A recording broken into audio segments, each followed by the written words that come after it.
thought we would see Horan come out of this game, after the hour or around, the 70th minute.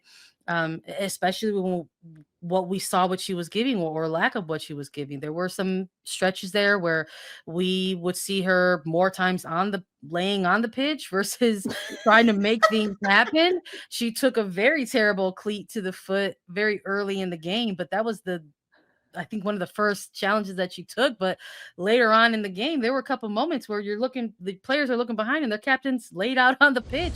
Impactful change at halftime. It was Yazmeen Ryan subbing on for Emma Sears in the front line, just Ryan's third cap, but immediately there were sparks, there was creativity. Yazmeen Ryan was involved in the play as soon as the whistle sounded, being on the ball, looking to go 1v1, switching sides, cutting inside the pocket, going at the back lines, and frankly, just creating clear-cut chances for the U.S. She changed everything in the second half when she started it, Sandra. Yeah, absolutely. I think when it came to halftime, you and I knew we were going to get live here and go over the recap of this game. So I'm also thinking a little bit ahead for this game and for us. And I'm like, what do I want to see? Because I know you and I are going to talk about it. And I think I have in my notes, it's just Yaz in my notes. And I'm just like, it's because I think that's what we were left with a little bit after that opening 45. Had to be quicker, or that final pass had to be there because it was lacking a little bit in the first half. And Yazmeen Ryan has showed that she is a player that can help make that type of stuff happen. She can help set a tempo. She can help spearhead attacks. And I think looking at some of the struggles, maybe some of the disjointedness that we saw in that midfield going into this second half, who is going to be someone that could come on here and help be that connective tissue? And I think we saw that immediate chemistry with Lavelle, with Yazmeen Ryan, two players who are already familiar with each other playing for club. Seeing that kind of fold out early in this second half, I thought it was a great start to the second 45. Yazmeen Ryan was fantastic. One of the notes I wrote down was 5 minutes in, she is impact player on the right, like just doing a tremendous job at creating opportunities. Ultimately, in the 64th minute, it's Yazmeen Ryan who creates a penalty in the run of play. She has the ball at the top of the box. She takes a shot and it goes into Greenwood's chest and then arm. It's immediately called a penalty. We see Emily Sonnet standing over the ball. It looks like Sonnet was actually going to take it, but it does go to VAR and it is declined. So that like, Sandra, was that the best chance that the U.S. had? A miscalled penalty kick that was then taken back? I mean, maybe. I mean, I hate to say it, but no, I don't think so. It's terrible. It really is. I mean, because again, it's like we saw some of these players getting into dangerous spaces, and we saw moments within the final third of connectivity. But again, either the final pass wasn't there, or maybe it was a touch too much, with that Alyssa Thompson shot that we're thinking about earlier in the game or later in this second half.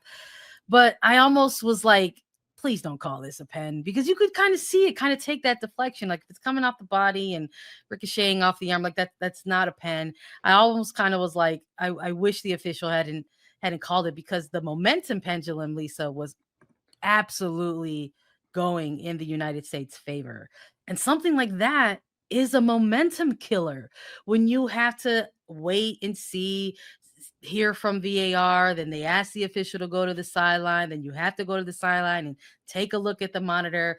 People are waiting. There's some gamesmanship happening over the spot of the ball. Like you're trying to stay locked in. The other team's trying to like get you out of your rhythm.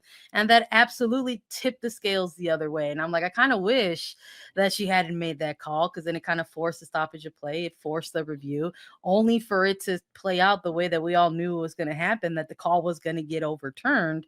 And then we absolutely saw England suck back a bit of that momentum out of it. From the 45th minute to the 65th minute, that 20-minute span, which is 65th minute is when the penalty was called, the U.S. was building. They were building momentum and a constant waves of attack. They would shoot, good saves would come by Earps or good blocks by the Lionesses' back line.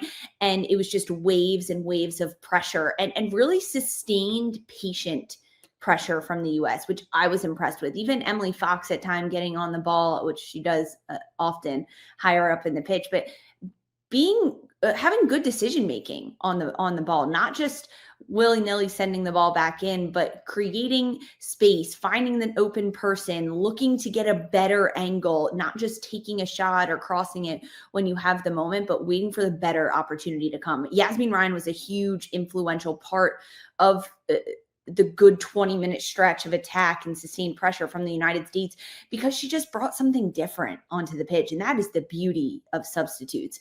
Around the 73rd minute, Emma Hayes also made another couple of substitutes. It was Jaden Shaw coming on, Lynn Williams stepping out, Corbin Albert stepping on, and Alyssa Thompson stepping out. So Jaden Shaw went higher up into the 9, into the central forward role. Lindsey Horan stepped up higher into the 10. Corbin Albert dropped into an 8-6 role, playing almost alongside Sam Coffey, a little bit more defensive than I was anticipating. And Rose Lavelle went up top into the wide wing area. Now, when this change happened, I was surprised that Albert, first of all, was coming in. You don't need another 6 at this point. England is not threatening you that much, especially not that much centrally. Sam Coffey had it covered. She had it covered. You want more attacking minded players. You want players that can move forward. However, moving Rose Lavelle into that right wing position, it's like she found a whole new green pasture of space on the pitch, Sandra. I'm not gonna lie, it triggered me a little bit. I was like, oh no, it gave me like, Man City energy. That wasn't exactly a great an experiment gone well for her. But for some reason in this game, when you need a player to make something happen out of nothing, Rose Lavelle is oftentimes going to be that player. And it turns out might not matter where exactly she's at positionally on the pitch. So not shocking that once we saw her a little wide there, that she continued to find those avenues, because she had tried to be that kind of connective tissue even within that kind of midfield trio. So not too shocking there, but I also was screaming at a certain point for substitutions. So I'm with you. I must have felt you from afar, because I'm like, okay, it's like we're past the hour mark here, going into 70 minutes. Let's definitely get some other subs in.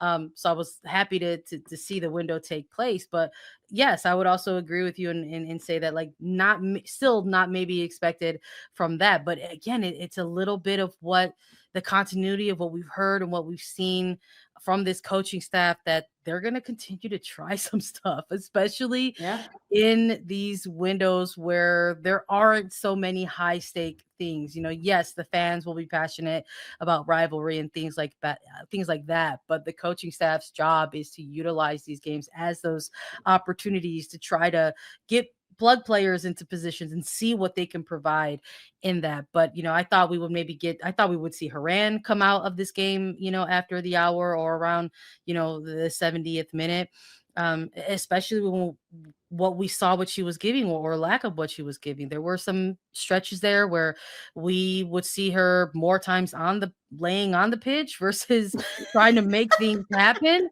She took a very terrible cleat to the foot very early in the game, but that was I think one of the first challenges that she took. But later on in the game, there were a couple moments where the players are looking behind and their captain's laid out on the pitch. Like, don't let England do that to you. So I think that might have, been frustrating for Horan as one of those key figures in the midfield. And I thought, well, who knows? She's playing for club right now. She's one of the more informed players. Is she playing through something? Is there a lingering injury that that we're unaware of, and maybe she's just trying to do her best? But it was tough to see her maybe kind of lose out on some of those 50-50 battles at times. And I thought maybe that this was a player that we would see rotated earlier in the game, but that didn't happen until later into the minute. I don't think she almost went a full 90, I think, at some point. She came off in the 87th minute. But put it on a t-shirt, guys. Lindsey Horan laying down more than she was vertical on the field. That's insane. My shirt does say feeling frosty today. So there we go. I had to do it for Darian.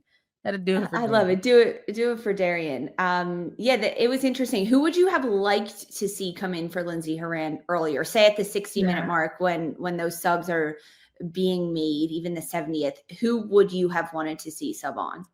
I know I do agree with you in what you're like, maybe the game wasn't calling for another 6, but maybe you just like do a line change in general. Maybe you keep one on, maybe you keep Lavelle on and you kind of maybe push her into the A, and then maybe you've got, Shaw kind of part of that more midfield trio. Maybe you do bring a different 6 in since Coffee's on the yellow and just try to see what this combination of players look like going there. But I mean, Lily Johannes is in this camp. If the idea or the concept is to see where players can get in and how they can look, why not maybe kind of try a player like that and see how she functions a little bit in an 8 role, or higher up the pitch at that moment. So honestly, anyone at this point, if and especially if you're going to bring in Ali Sentner so late into the game, I mean, bring her on earlier. Like, why Right. not? Yeah. I think at that point, for me especially, I had already said like this game's probably going to be KG and maybe it's going to be a draw. But I think at that point, if you're at the 75th minute, just try some stuff. You're truly in try some stuff territory. So, and they did. I can't even sit here and be like, they didn't try anything. Like we saw, like, come on, They we saw did. Rose Lavelle out wide. So it's like we Yeah, saw. they tried some things, and Yeah. also I will say mentality-wise, the US looked like they wanted a goal at the end Yeah. of this game They were more they than were going England forward. did. Yeah. They were going forward, they were not complacent with the draw, they wanted to create chances, they wanted a goal, whereas England, I would say that they were very happy with a 0-0 scoreline at the end of this game. And they held off the US in their attack. They were put under pressure. They built out very well. The subs did come a little slowly for the US. Ali Sentner, she did get subbed in the 87th minute for Lindsey Horan. So Ali Sentner earns her first cap for the US They women's do. national team at There we Wembley go. too. That is awesome. Congrats, Ali Sentner. She's a U20 youth women's national team star captain. And so it's good to see her be on the big stage, but not enough minutes to be impactful by any means, right? She comes on in the 87th. I think there was 4 minutes of stoppage time at the end of this game. Not a lot for Sentner to make an impact, but ultimately it ends 0-0. That's it at Wembley. Everyone goes home. We jumped on here and we hung out with you. It was a little disappointing at the end of it, to be honest. You I said wanted England looked goals. you said England was happy for a boring old draw. They Oh, were. they were. You're telling me they weren't? They absolutely were.